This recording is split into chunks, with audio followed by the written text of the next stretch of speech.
우린 걸핏하면 머리를 잘 씁니다. 그런 말을 하는 분이 계세요. 내가 머리 좀 섰다고 이번에.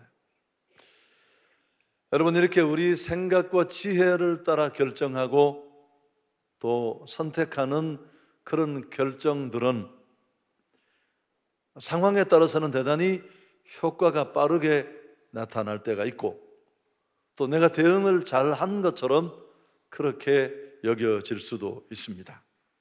그렇지만 조금만 살아보면 그 꼼수, 지극히 제한된 정보, 환경을 보고 내린 나의 결정들이 얼마나 잘못된 것인지 깊이 깨닫게 됩니다.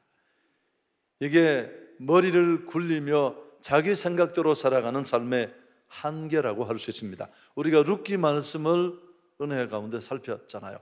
축복이라는 주제로, 시리즈로 정말 평안하게 살아가던 이 엘리멜렉이라는 사람이 이끌던 베들레헴의 그 가정이 다 풍비박산이 난 것은 사실 그 가게를 이끌어가는 엘리멜렉이라는 가장의 인간적인 결정, 그저 보이는 것만 보고 내린 성급한 결정, 자기 머리로 내린 그 결정 하나가 모든 걸 초토화시켰어요. 자신도 죽고 의미 있는 것들은 하나도 남지 않는 절망으로 밀어넣었습니다. 여러분, 이게 우리 인생이 내리는 결정의 한계고 또 머리를 쓰며 사는 인생의 모습이라고 할 수 있습니다. 대신 우리는 오늘 설교 제목처럼 무릎의 삶을 살아야 할 것입니다. 우리 이지선 자매를 알잖아요. 23살 이화여대 4학년 졸업반을 다니던 정말 예쁜 자매였습니다. 공부도 잘하고 신앙도 있고 정말 미래가 창창한 그런 자매였는데, 그날도 늦게까지 도서관에서 공부를 하다가 오빠가 차를 태우러 왔어요. 오빠의 작은 차를 타고 집으로 귀가하던 중에 만취한 운전자의 차가 이 오빠와 자매가 타고 있는 차를 덮었어요. 그래서 강하게 충돌하면서 오빠는 튕겨나가고 그래서 살았습니다마는 이 지선자매는 그 불이 붙은 차 안에서 온몸에 큰 중화상을 입습니다. 엄지손가락 2개만 제외하고 이 8손가락에 한 마디씩을 다 잘라내서, 여러분 얼굴을 보셨잖아요. 사람이 볼 수 없는 괴물의 모습입니다. 사람들이 이 자매를 보고 저러고 살면 못하느냐고, 차라리 죽는 게 낫지. 여러분, 그러나 이 지선자매의 감정을 우리가 듣지 않았습니까? 고난은 자신의 생애 속에 가장 큰 축복이었다고. 그런데 그가 보통 사람이 상상할 수 없는 저러고도 살면 못하느냐고 말하는 그 절망을 오히려 내 인생의 가장 큰 축복이었다고 고백할 수 있는 이 변화가 어떻게 가능했을까요? 지선아 사랑해라는 책에 보면 2가지 얘기를 합니다. 첫째 하나는 자신의 원래 낙천적인 성격, 언젠가도 한번 말씀을 드렸는데 어머니한테 꾸중을 들을 때도 자기는 속으로 콧노래를 부른대요. 그런 약간은 낙천적인 기질이 자신에게 이런 상황을 좀 덜 힘들게 하는 도움이 됐었고, 2번째는 신앙의 힘인데요, 사실은 이 얘기를 하려고 했던 거죠. 기도입니다. 기도. 그 책을 읽어보면 온 가족이 참 오빠도 신앙이 있어요. 이 책 중간에 오빠의 글이 소개됩니다.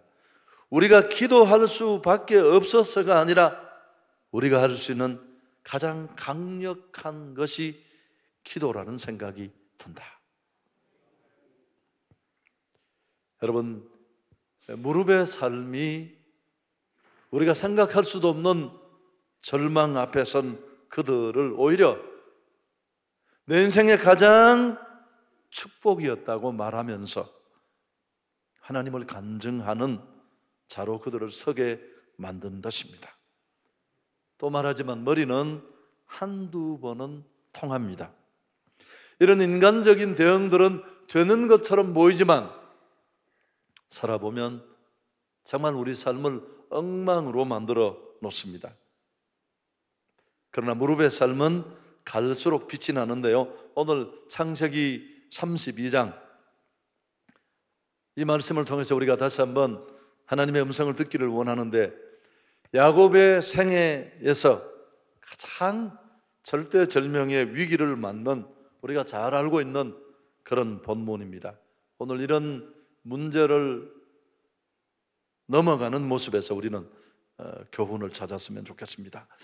야곱은 오랜 타향살이를 끝내고 이제 고향으로 돌아오려고 합니다. 본문의 상황은 어떻게 이런 일이 벌어졌는지는 여러분이 아시죠? 형의 장자권을 아버지를 속이고 배신받습니다. 과격한 형이 동생을 그냥 살려두지 않으려고 하니까 가정에서 형제 간에 큰 어려움이 있을 것 같아서 어머니가 동생을 먼 곳에 있는 외삼촌이 사는 하란으로 피신을 보낸 것입니다. 형의 보복이 두려워서 그는 하란으로 옮겨가서 그곳에서 20년을 살았습니다. 그렇지만 야곱은 한순간도 이 약속의 땅을 잊어버린 적은 없었을 것입니다. 하란에서 외삼촌 집에 살다가 그 외삼촌 집에 딸과 결혼을 하잖아요. 그래서 외삼촌이 장인이 되는데, 그는 20년 동안 처가살이를 하면서 정말 수없이 많은 어려움들을 겪습니다. 목자 생활이 힘들었을 뿐만 아니고 타향해서, 또 장인이면서 그를 고용한 고용주이기도 한 이 라반의 변덕은 상상을 초월했습니다. 남을 속이는 일이라면 야곱도 상당한 수준인데 장인을 당할 재간이 없어서 번번이 속고 사기당하고 임금을 떼이고 일방적으로 당하기만 하는 그런 시간을 보냈습니다. 그렇지만 하나님은 그를 축복하셔서 큰 부를 이루었는데요, 이런 고통 속에서도, 어려움 속에서도 야곱을 지탱하게 한 힘이 뭐냐 하면 바로 돌아갈 가나안 땅에 대한 소망이었습니다.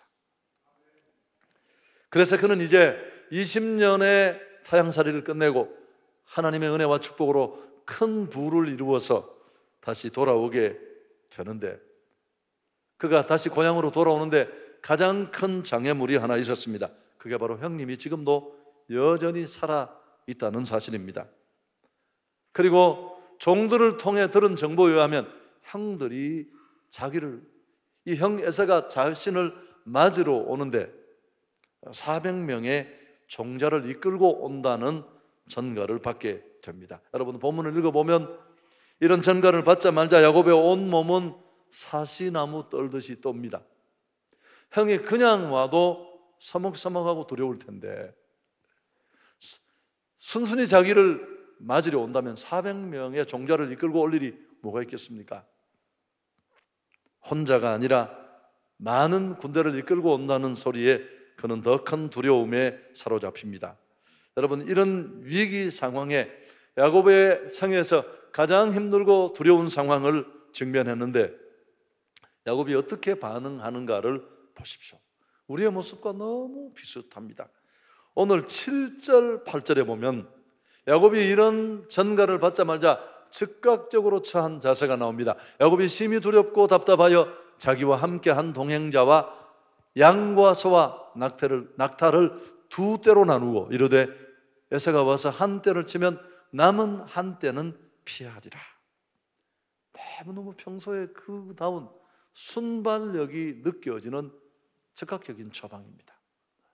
20년 동안 처가살이 하면서 그 어려움 속에 힘겹게 이룬 부를 일순간의 형의 공격으로 잃어버릴 수 없다고 생각한 그가 이런 위기의 소식을 접하자마자 거의 반사적으로 취한 행동은 그가 가지고 있던 소유물들을 피해를 최소화하기 위해서 나누어서 조처를 취하는 그런 모습을 우리는 보게 됩니다. 저는 이 부분을 늘 그렇게 표현하는데요, 급하면 본전이 딱 나오게 되죠.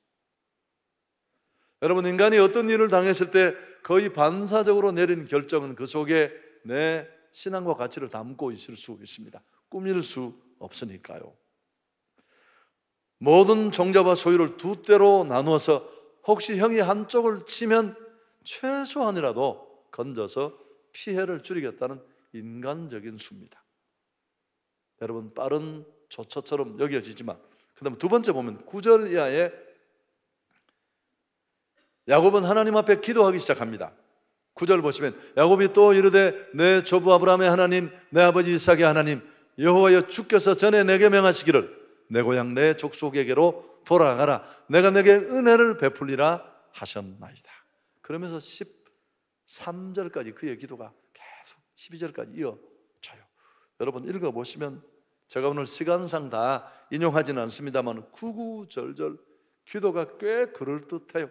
역사적인 언급을 들먹이면서 얼핏 읽으면 대단히 믿음 있어 보이고 체계적이고 내용 있는 기도처럼 보일지 모르지만 사실은 아니에요. 우선순위가 중요한 것입니다. 가장 먼저 그 안에 즉각적으로 일어난 이 인간적인 수가 사실은 그를 대변하는 것입니다. 그렇지만 마음에 평화가 없자 그는 형식적인 기도를 시작한 것입니다. 여러분, 이런 기도는 한번 해보는 기도고 의례적인 기도일 뿐입니다. 이런 기도가 성경에서 응답을 받은 예는 한 번도 없습니다. 한나도 무자의 한을 품고 여러 번 기도했지만 그 무자의 한을 씻지 못하고 마침내 분인나라는 후처가 들어오고 또 그 여성이 아이를 낳으면서 한나의 입지는 점점 줄어들었습니다.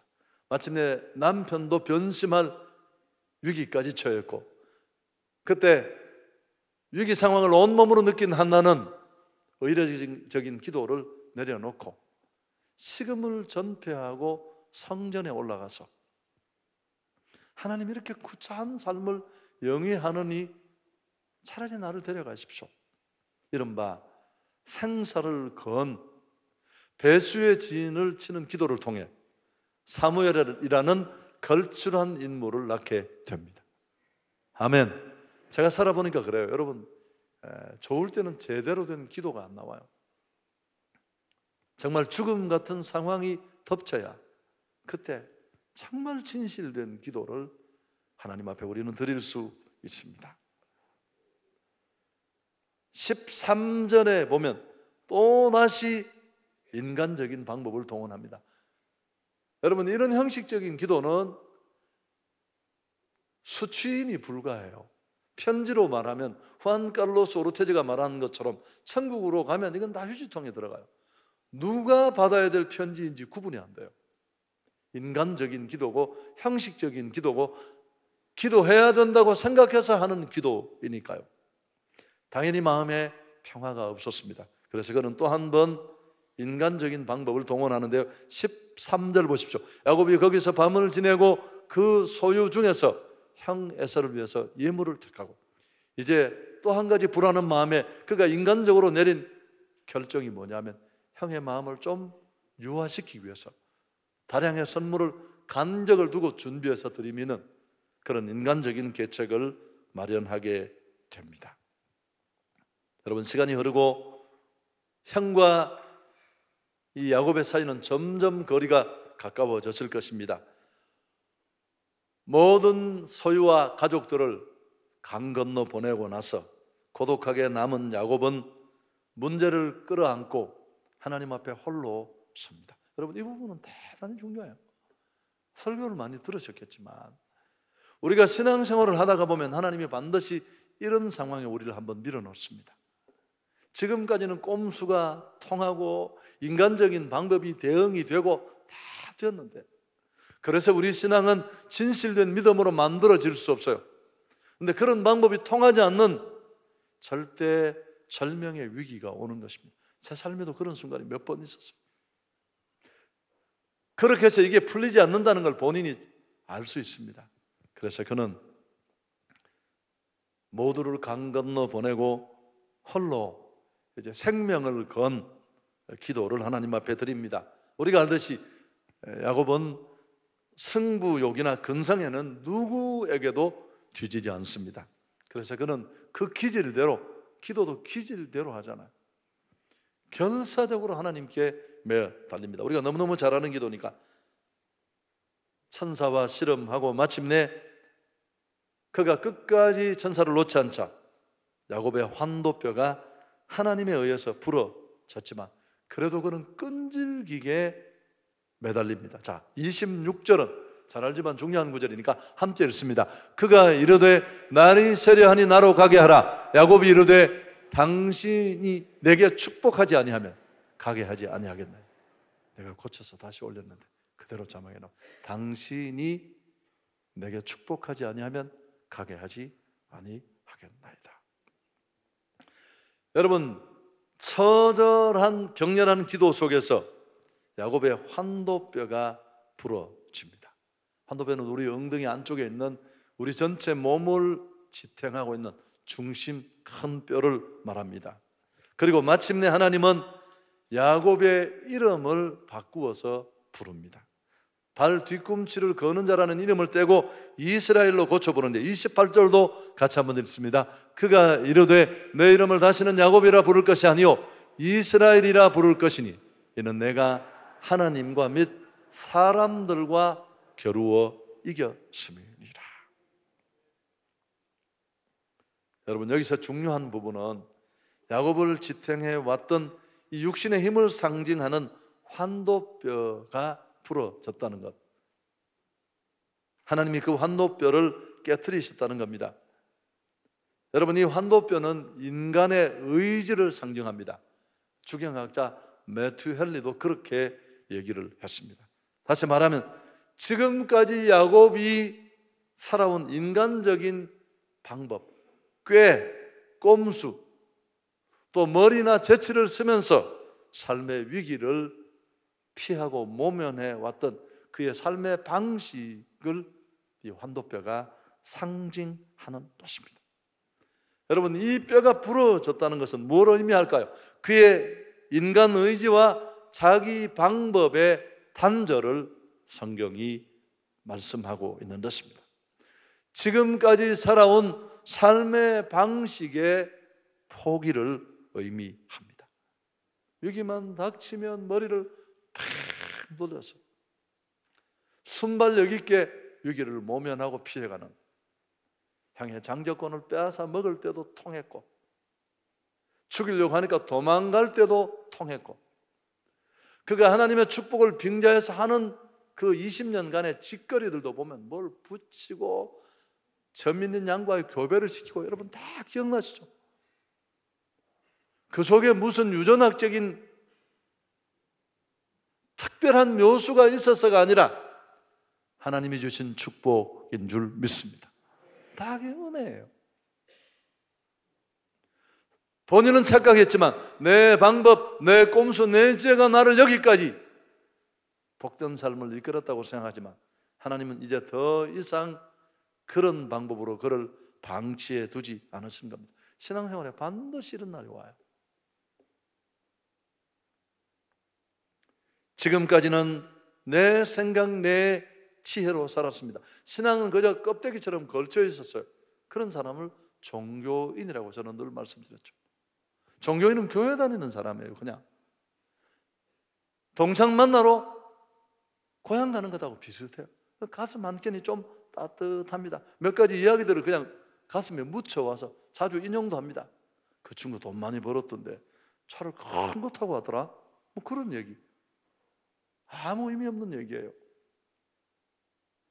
여러분, 그러나 신앙인은 예수를 만났을 뿐만 아니라 그의 삶의 방법이 바뀌어진 사람입니다. 저는 내 꼼수, 내 지혜, 그걸 믿고 살았다면 이제는 하나님을 신뢰하고 살아가는 무릎의 삶을 사는 사람으로 바뀌어져야 합니다. 여러분, 제게도 이런 과정이 있었어요. 여러분 모두 그럴 겁니다. 그래서 이렇게 얘기를 들어보면 대번 알아요. 판단하지는 마십시오. 찬송 한 곡을 불러도 이 은혜를 경험한 사람과 경험하지 못한 사람은 참 달라요. 여러분, 제가 또 얘기를, 여러분 좀 짜증 나실 것 같아요. 호랑이를 달성공원이나 창경원에서 본 사람과 진짜 산속에서 호랑이를 본 사람의 얘기가 다를까요, 안 다를까요? 다행히도 우리 큰 맹이 호랑이를 보신 분인데 내가 확인은 할 수는 없지만 그 눈이 커지는 비율을 보면 틀림이 뭘 본 걸 본 것 같아요. 친구들하고 밤에 산을 갔는데 그 높은 산 꼭대기에 자기는 트럭이 올라온 줄 알았대. 헤드라이트 불빛처럼 쫙 비치는데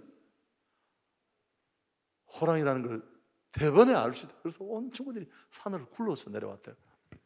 뭐 저는 리얼하게 설명하는 데는 제가 한계가 있습니다만은 우리 매형의 그 눈 크기를 보면 여러분 트럭이 그 몇천 산고지에 왜 올라가겠? 몇백 메다 산고지에 어떻게 그 트럭이 올라가겠습니까?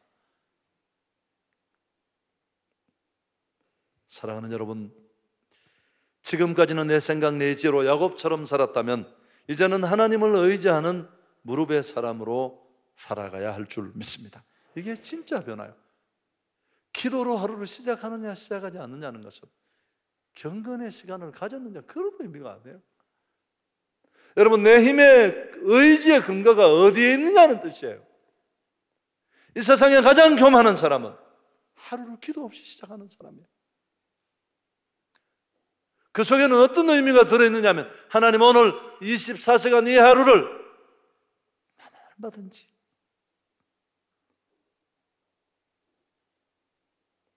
내 힘으로 내 지혜로 내 능력으로 살 수 있거든요. 본인이 의식하든 의식하지 못하든 신앙 안에 너무너무 중요한 주제인데 우리 6월 월삭 예배 때 제가 그런 말씀 드렸잖아요. 430년간 애굽 땅에 포로된 이스라엘을 하나님이 모세라는 지도자를 통해 출애굽시켜 주셨는데 2주면 갈 수 있는 가나안 땅, 젖과 꿀이 흐르는 축복의 땅을 40년을 뺑뺑이를 돌렸어요. 이해가 안 되는 일인데 신명기 8장 3절에 뭐라고 했습니까? 사람이 떡으로 사는 것이 아니라 하나님의 말씀으로 사는 것을 알게 하려 하심이니라. 애굽은 애굽을 살아가는 애굽의 삶의 방식이 있어요. 하나님이 주신 축복의 땅은 축복의 땅에 살아가는 삶의 방식이 달라요. 애굽은 나일강이라는 큰 강이 중앙을 흘러내려서 발로 물차를 수차를 밟아서 물을 끌어올려 사는 땅에 노력한 만큼 물을 얻을 수 있어요. 그러나 가나안 땅은 없어요. 요단강 가보면 또랑이에요. 또랑. 낙심한다니까요. 그리고 이른 비와 늦은 비라는 두 번의 비가 적절한 때에 적절한 만큼 와야지 포도주와 기름이라는 정말 중요한 추산을 얻을 수 있습니다. 농부지가 깨춤을 춰도 이 두 번의 결정적인 비가 오지 않으면 그 모든 수고는 물거품이 되고 말아요. 그게 가나안의 삶이에요. 여러분, 지금식으로 바꾸면, 그래서 이런 이야기 기억나시죠? 이스라엘을 애굽으로부터 끌어내는 데는 하루면 좋겠어요. 그러나 이스라엘의 의식 속에서 애굽을 뽑아내는 데는 40년이 걸렸어요. 정확하게 말하면 그게 뽑혀 나오지 않아서 40년은 한 세대가 다 죽는 시간이에요. 하나님은 새로운 세대와 축복의 땅에 들어가셨습니다. 여러분, 내가 교회 와서 목사가 되고 장로가 되고 권사가 되고 성도가 되었지만 우리 안에 여전히 가치가 있는 그 가치가, 나를 잡고 있는 중심 가치가 뭐냐면 돈이 있어야 돼. 돈이 나를 살리는 거야. 이 생각이 무너지고 돈이 필요하지만 그 물질도 주시고 생명 주시는 하나님으로 산다는 분명한 신앙이 우리 안에 있어야 할 줄 믿습니다. 여러분, 오늘 이 변화가 진짜 변하고 의지가 바뀌고 삶의 원리가 바뀌고 내가 기대해 있는 근거가 바뀌는 것, 이게 진짜 변화예요. 노래가 달라지고 일요일날 와 있는 장소가 달라지고 신앙이 무엇입니까? 묻는 체크리스트에 기독교라고 표시하는 정도가 아니라, 여러분, 이런 변화가 우리 기독인들 안에 일어나야 할 줄 믿습니다. 오늘 야곱이 하나님을 잡고 뭐라고 말합니까? 당신의 축복 없이는 살 수 없습니다. 당신을 의지합니다. 당신이 나를 축복하실 때까지 당신을 놓아줄 수 없습니다.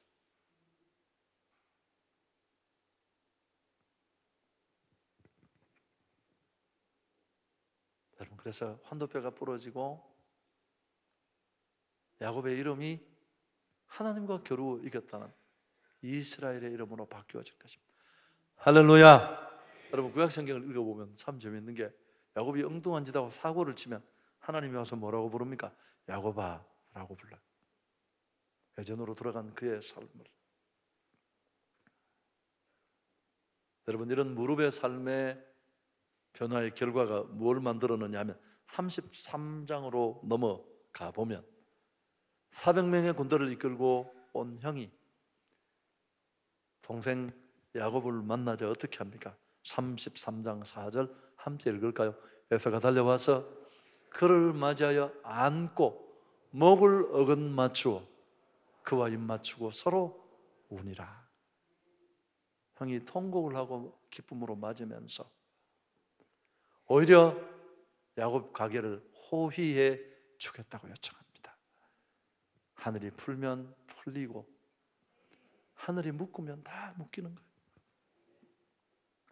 기도는 문제를 푸는 열쇠인 줄 믿습니다. 어떤 닫힌 문도.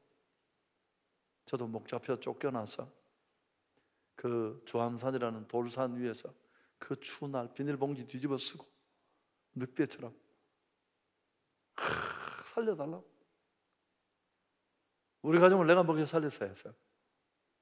뭐 그렇다고 해서 막 끼니가 없고 이런 집은 아닌데 그래도 어려웠어요. 여러분, 그 사정은 아무도 몰라요.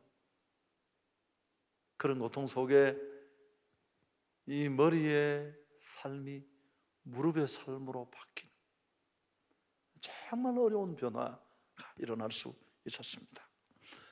여러분, 지금 꽉 닫힌 절망의 문 앞에서 나는 스스로 길을 찾을 수도 없고 하나님은 왜 내게 기회도 주시지 않고 이런 상황만 내게 주시는가 원망하는 분이 계십니까? 오늘 이런 무릎으로 한번 하나님과 직면할 수 있는 그런 복된 밤이 될 수 있기를 축복합니다. 한 번은 결판을 내야 돼요. 이건 누구도 도울 수 없는 거예요. 우리 김병년 목사님 여기 오셨잖아요. 여러분, 이때쯤 되면 내가 힘들어한다는 거 다 알죠. 그래서 그 바람 불어도 좋아라는 책에 이 얘기 참 멋있는 이야기 오셔서 직접 얘기도 해주셨죠. 목사님 사모님이 쓰러져 있어서 병수발하고 아이들을 키우면서 개척교회 목회를 하셨잖아요.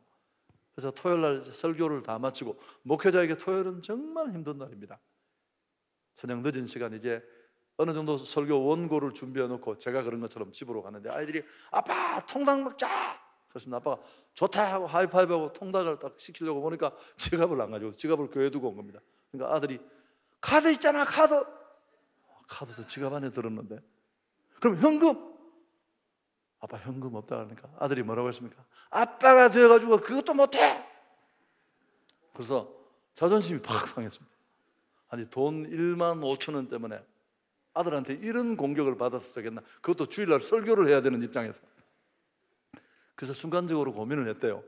전화를 해서 누구한테 시켜서 보내달라고 할까. 그러다가 하나님 앞에 기도하자. 그가 말한 대로 뱃제라 기도가 시작됐습니다. 짜잔, 그럴 줄 알고 아빠가 들어오면서 통닭 시켜놓고 왔지. 그러니까 애들이 막 와 하고 난리가 났어요. 25분을 기다려도 통닭이 안 오는 겁니다. 아빠 전화해봐 전화해봐. 전화하면 벌써 출발했다 그럴걸. 좀 더 기다리자. 45분이 지났는데도 통닭이 안 오는 겁니다. 45분이 넘어서니까 초인종 소리가 띵동 났더니만 알고 지내는 이모가 피자 한 판, 통닭 한 마리를 들고 서 있어요. 예전에 함께 집에서 살았던 이모예요. 애들은 그 이모가 아빠가 시켜서 가지고 온 줄 알지만 목사님 책에서 그럽니다. 나는 알고 있다. 하나님이 시키셨다는 것을. 그래서 아멘을 안 하는 거 보면 믿음이 없으신 거예요. 여러분, 기도해 본 사람은 다 합니다. 나는 기도하고 잊어버리고 그런 기도까지도 하나님이 얼마나 세밀하게 응답하시는지. 할렐루야. 기도로 세계를 움직이라는 책의 저자 웨슬리 두엘은 말했습니다. 하나님을 의지하고 신뢰함으로 드리는 우리의 기도는 세상의 모든 것을 변화시킬 수 있는 위대한 힘을 가지고 있다. 여러분, 기도는 특히나 영혼을 살리는 데는 결정적인 역할을 합니다. 우리가 행축을 고민하며 여기까지 준비해 왔는데요, 항상 결과는 우리가 얼마나 많이 영혼을 사랑하며 하나님 앞에 눈물로 기도했느냐, 그 기도의 총량과 비례한다는 것 우리는 너무너무 잘 알고 있습니다. 왜냐하면 한 영혼이 주께로 돌아오는 것은 누가 애쓰고 고민하고 밥 먹여서 된 일이 아니라 영적 전쟁의 승리의 결과물이기 때문에 그렇습니다. 그래서 우리는 생명 살리는 복음 전도자가 되기 위해서는 사람들에게 예수님을 많이 이야기하고 하나님을 얘기하는 것도 필요하지만, 잘 아시죠? 하나님에게 그 사람에 대해서 많이 얘기를 해야 돼요.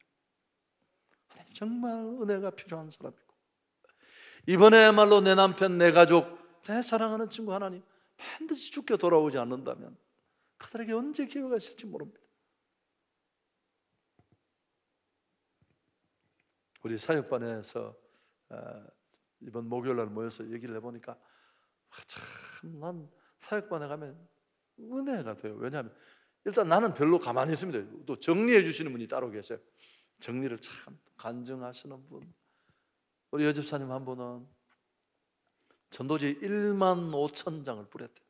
후회도 없고 한도 없이 전도했고, 남편, 아들 둘 데리고 토요일마다 저녁마다 너무 감사하고, 가족을 전도하고 친구를 전도하고, 그 결실은 기도에 비례할 줄 믿습니다.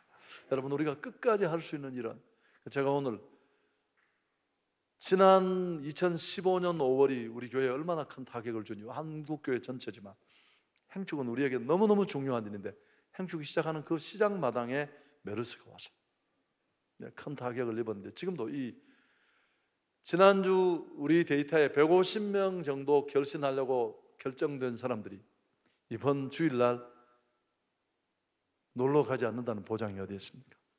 그렇지만 저는 마음에 평화하세요.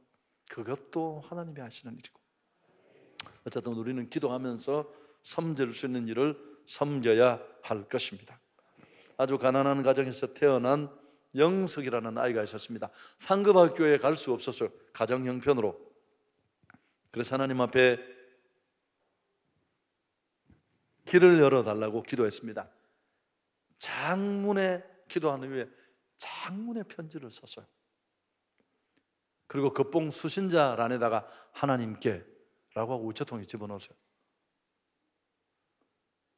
우체국에서 이 편지를 끌어안고 고민을 하다 이걸 누구 전달할 자가 없으니까 목사님한테 전달을 했어요. 목사님이 이 편지를 받고 여학생을 불러서 공부를 시켜줬어요. 이번에 나중에 유학을 갔다 와서 한신대 조직신학 교수가 됐어요. 보십시오. 또 아멘도 안 하고. 기도 수첩이라는 책에서 우리가 이미 이런 얘기를 들었지만, 그러니까 지금도 무슨 나는 돈이 없어서 못하고 실력이 없어서 못하고 믿음이 없어서 문제입니다. 여러분, 그러나 정리하겠습니다. 기도는 쉽지 않은데요, 왜냐하면 우리의 교만한 심성은 엎드리는 걸 싫어해요. 우리 안에 자아가 있어서 내 생각대로 살고 싶은 거역의 본성이 죄의 사락 속에서 우리를 붙잡고 있어요. 제가 그랬잖아요. 이런 데 기대면 기대지 기도 안 해요. 그러니까 언제 진짜 기도가 시작되느냐 하면, 저는 그랬어요. 죽든지 내 인생을 여기서 끝내야 돼요. 근데 젊어서, 너무 젊어서 죽을 수는 없고 가족들 다 있는데, 그래서 할 수 있는 일이 있다면 기도해보는 거. 그때 우리 안에 이런 믿음이 만들어지는 것입니다. 뿐만 아니라 우리가 더더욱 기도할 수 없는 이유는 육신적으로 훈련되는 것도 어렵지만 기도를 막는 대적들이 많기 때문에 그렇습니다. 여러분, 에베소서 6장 18절, 무엇보다 우리는 기도에 힘써야 하는데 함께 읽습니다. 모든 기도와 간구를 하되 항상 성령 안에서 기도하고 이를 위하여 껴 구하기를 항상 힘써. 그러니까 힘을 써야 될 때 써야 되는데 우리는 엉뚱한 데 힘을 쓰잖아요. 기도는 저절로 성령이 하나 되게 하신 것을 힘써 지키라. 교회만큼 다양한 공동체가 없어요. 그래서 평화를 유지한다는 일은 부부도 쉽지 않은데 기적 같은 은혜가 필요해요. 이게 저절로 되는 게 아니라 평화가 중요하고 교회 성장과 선교의 급소라는 것을 알고 온 공동체가 마음을 쓰고 하나됨을 깨치는 일을 어떻게든지 조율하려고 애를 써야 돼요. 제가 그랬습니다. 어떤 다락방이 너무너무 잘 보인대요. 저는 안 가봐도 알아요. 그 다락방을 들여다보면 저절로 그런 구조가 갖추어졌어요. 그 다락방을 모도록 밥 사고 빵 사는 희생자가 있어요. 또 바이블 스터디를 잘 인도하는 조율자도 있고 분위기 막 뛰어. 어쩌다가 보면 그런 사람들이 다 갖추어서 다양한 사람들이 하나가 되고 한 마음이 되어서 그런 멋진 공부를 할 수 있는 것입니다. 여러분, 기도에 힘쓸 수 있기를 축복합니다. 머리 쓰는 나는 죽고 무릎 쓰는 내가 오늘 밤에 살아날 수 있기를 축복합니다. 야곱이 죽고 이스라엘이 되어야 합니다. 여전히 잔머리 굴리고 꾀부리고 인간적인 술수로 버티는 삶, 오늘 밤에 내려놓으셔야 돼요. 그리고 무릎으로 하나님께 매달려 살아가는 기도의 사람으로 바뀌어져야 할 것입니다. 여러분, 분명한 것은 야곱은 절대 에서라는 문제를 못 넘어가요. 이스라엘이 아니고는. 에서는 야곱을 깨트리려는 하나님의 계획입니다. 그래서 저도 제가 목 잡혀 쫓겨난 날이 바로 그런 날이었어요. 보기는 별것 아닌 것처럼 보여도 제 안에 그 가득 찬 거역의 본성은, 하나님은 그렇게, 여러분, 자식도 키워보면 말만 해도 듣는 애가 있잖아요. 어떤 애는 꼭 빗자루를 들고 동네를 3바퀴를 돌아야 듣는 애들. 그럼 엄마는 어쩔 수 없이, 어느 엄마가 빗자루 들고 동네를 돌고 싶어요. 그냥 불러서 주방 옆에서 우리 열심히 하자 그러면 알아듣기를 원하지. 이게 안 통하니까 참 가슴 아픈 건 이 말이 무슨 말인지를 모르는 분이 계신다. 여러분, 자식이 부모를 만드는 거예요. 우리가 하나님을 만든다니까요. 그분이 쉽게 할 수 있는 일을. 그래서 오늘 밤에 내 생각으로 살던 인생이 하나님의 손에 맡겨진 무릎의 인생으로 바뀌는 축복이 우리 모든 공동체에 일어날 수 있기를 축복합니다.